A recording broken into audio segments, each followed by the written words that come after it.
Hi అండి, welcome back to my channel Nagamani Telugu వంటలు. ఈరోజు మన ఛానల్లో చూస్తున్నారు కదా, ఇవి వాము ఆకులు. ఈ వాము ఆకులతో బజ్జీ ఎలా వేసుకోవాలి అనేది మనం ఇప్పుడు ఈ వీడియోలో చూద్దామండి.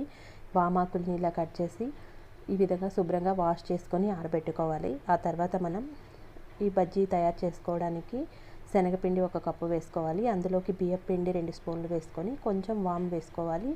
అలాగే ఉప్పు టేస్ట్కి తగినంత వేసుకోవాలి. కొంచెం కారం వేసుకోవాలి. అలాగే చాట్ మసాలా పొడి వేసుకొని ఇవి మొత్తాన్ని బాగా కలిసేలాగా మిక్స్ చేసుకోవాలి. వామాకు బజ్జీయే కదా, వాము ఎందుకు అనుకుంటున్నారా, అది కూడా కొంచెం మనకి పైన అలా తగులుతూ ఉంటే టేస్ట్ అనేది చాలా బాగుంటుంది. ఈ విధంగా వాటర్ వేసుకొని విస్కర్తో ఉండలు లేకుండా మంచిగా మొత్తం స్మూత్గా ఉండేలాగా కలుపుకోవాలి. ఈ విధంగా మొత్తం కలుపుకొని పక్కన పెట్టుకున్న తర్వాత స్టవ్ మీద ఆయిల్ పెట్టుకొని ఆయిల్ హీట్ అవ్వాలి.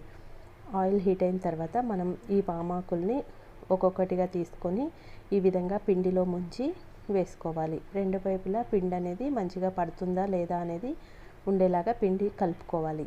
ఈ విధంగా ఆయిల్లో వేసుకొని రెండో వైపుకి మెల్లగా టర్న్ చేసుకోవాలి.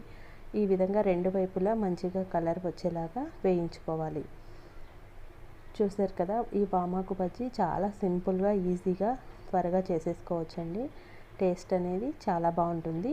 మనకి కళాయిలో ఎన్ని పడతాయో చూసుకొని అన్ని వేసుకోవాలి. ఇవి మనకి అరుగుదల కూడా చాలా బాగుంటుందండి. వామాకు కాబట్టి బజ్జీ పిల్లలైనా పెద్దవాళ్ళైనా చాలా ఇష్టంగా తింటారు. ఈ విధంగా వామాకుతో వేసుకుంటే బాగుంటుంది.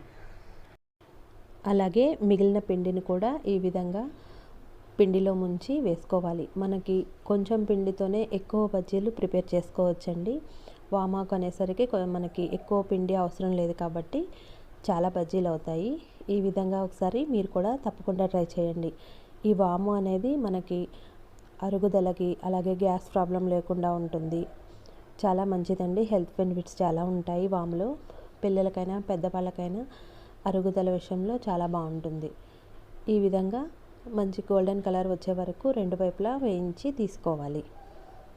చూసారు కదా, ఈ విధంగా ఉంటే సరిపోతుంది.